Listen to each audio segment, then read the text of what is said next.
engineers starts with the identification of a label database.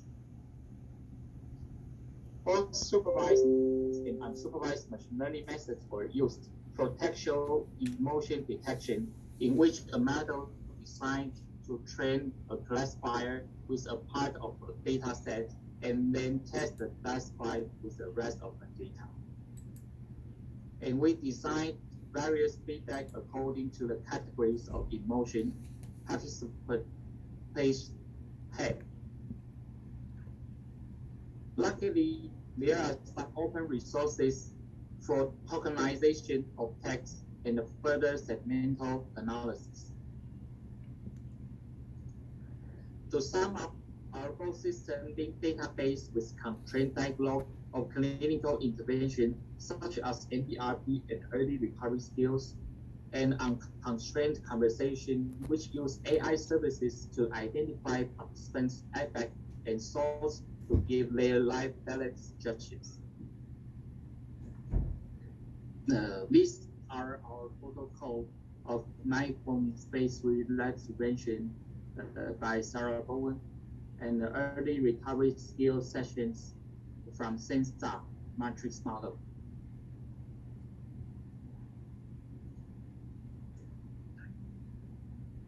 This is our chatbot interface. Chatbot Coach Xiaonan is a fully automatic conversation agent built in Line app. The user interface is similar to a text messenger app and could further deliver video clips and figures. The conversations in Coach Xiaonan are centered around intense insights of substance use disorder, mindfulness-based prevention, and its practice, and the psychoeducation of early recovery.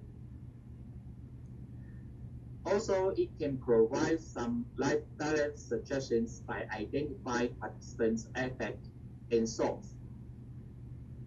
User can seek help by contacting addiction no services. These are constrained part of conversations, which basically respond by selecting conversational lines based on the result of questionnaire categories, such as SDS, audit, BSI-5. On the other hand, we utilize natural language conversation on life balance suggestions. It can provide more flexible information between human and chatbot.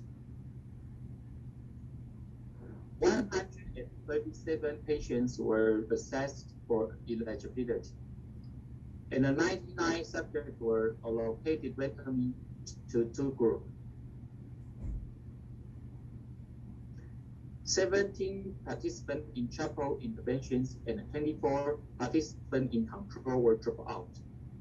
Participants retained in study were assessed for their opinions and satisfaction to the chatbot. As you can see, the majority of our patients were male. Mean age was 37 years old. Most of them had jobs. The mean duration of methamphetamine use was 4.27 years. The average amount of methamphetamine per week was 0.72 grams.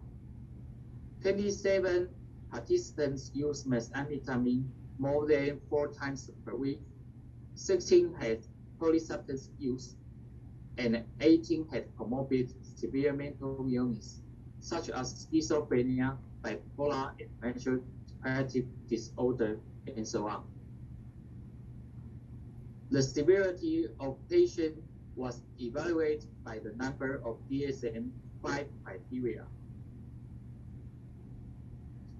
Mild 46%, moderate 23%, and severe 31%. There were no significant differences on demographic data and drug use disorder in both groups.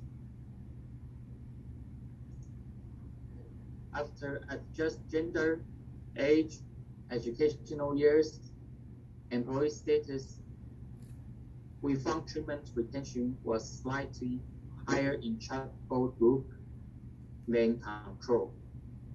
But there is no statistical differences, either clinical differences. In the meantime, polysubstance users were less retained in treatment than who was not.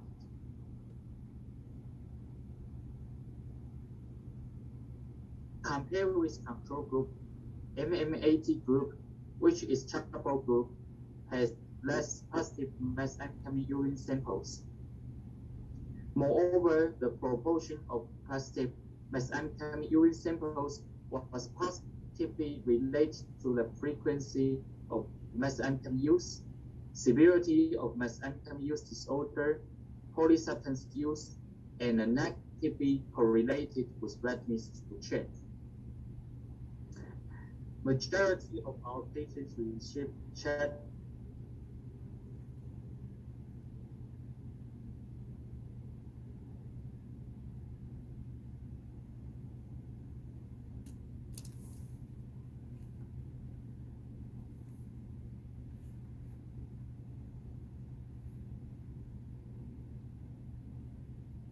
chaperone demonstrated its potential as a psychosocial intervention for people with methamphetamine use disorder. This study still had several limitations. The study group may have been underrepresented by participants who were uncomfortable using smartphone. Our study targeted individuals with methamphetamine use disorder who were more likely to accept technology-assisted treatment, be motivated to participate in research, and be willing to complete weekly assessments than larger population of people with substance use disorder.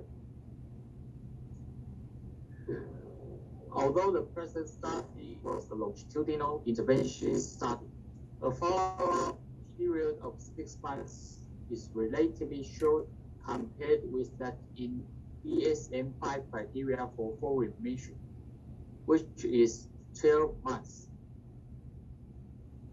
Due to limited resources, time, and patients' willingness to cooperate, we were unable to gather more background data, such as childhood traumatic experiences, conduct, or a more detailed mental health assessment, and account for more in-treatment variables, such as therapeutic alliance.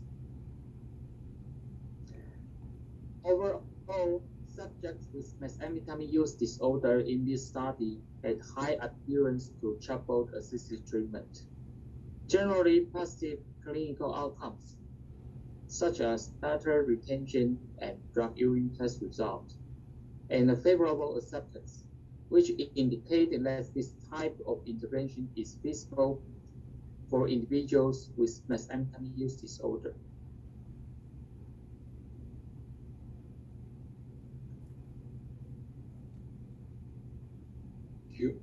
Thank you, Dr. Lee, for your interesting presentation.